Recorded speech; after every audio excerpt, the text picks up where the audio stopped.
Kinuha ko kanina yung, nabanggit ko nung nakaraan na liliteringan ko na mga placard or mga signs doon sa isang, beach resort sa Bacon sa may Karikaran.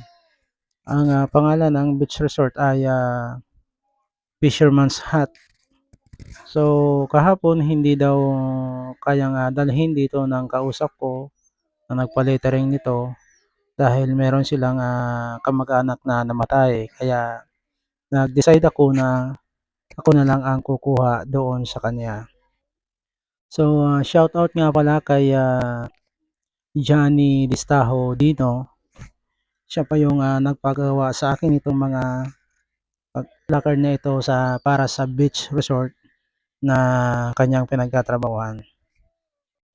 Bali tanghali ko na ito nakuha doon sa Karkan kasi may ginawa pa ako kaninang umaga bago ako umalis. Yung,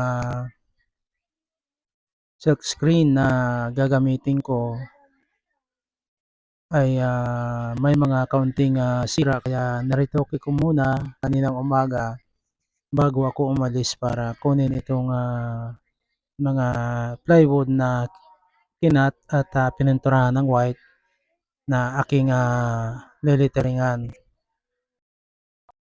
So, welcome back mga kapenta.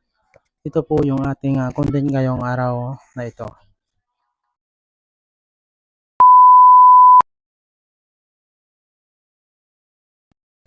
So, sinimulan ko kaagad dito sa pinakaunang, nilittering ko ay yung, weather bulletin na medyo,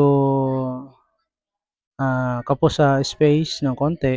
Kaya medyo nilitan ko lang yung aking lettering para magkasya siya doon sa aking, nilitteringan. Ganyan naman po kami mga artist talaga, kailangan mong, gumawa ng paraan para mapagkasya mo yung iyong ile-lettering.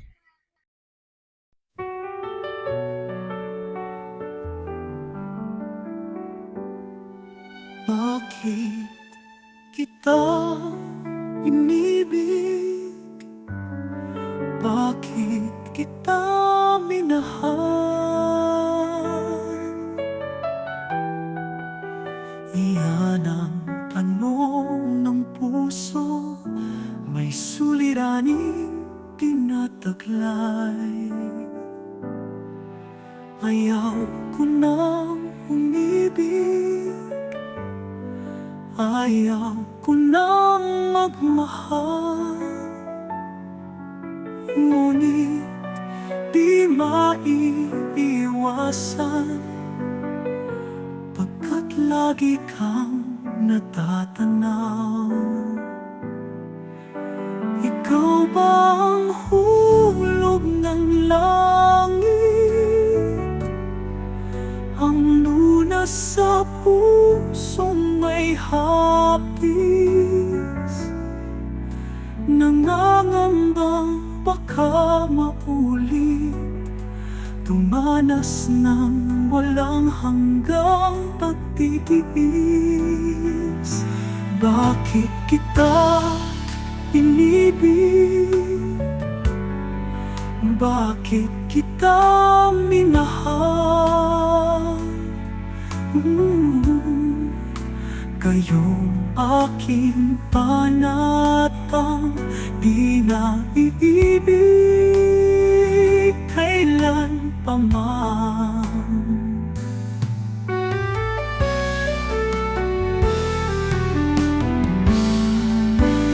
Ikaw ba ang hulog ng langit, ang lunas sa pusong may hapis, nangangambang baka maulit, dumanas ng walang hanggang pagtitiis? Bakit kita inibig? Bakit kita minahal? Kayong aking panatang di naiibig pa man. Bakit kita inibig, inibig?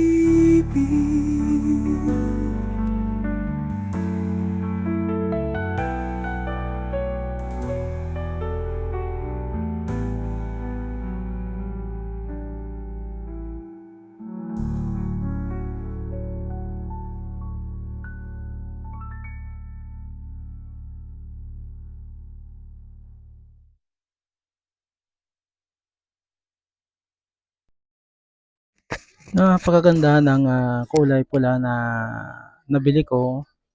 Ito po kasi ay bright red. Maganda yung kanyang kulay lalong-lalo na 'pag sa puti mo ni-lettering, talagang kitang-kita ang, pintura. Siya nga pala mga kapinta, meron din po akong, YouTube account. Kung maaari po sana mag-subscribe na rin kayo sa aking, YouTube account. Hanapin niyo lang po yung Crooks Art 101. Yun po yung aking, YouTube account. Meron din tayong mga videos na palaging ina-upload doon sa aking, YouTube. At sa muli mga kapinta, nagpapasalamat po ako sa inyong suporta na patuloy ninyong, binibigay sa akin sa inyong, panonood ng aking mga content. At sana ay magtuloy-tuloy pa itong, ating mga ginagawang, content. Sana ay araw-araw tayong merong, tanggap na trabaho kasi yun po ang ating, ginagawang content araw-araw.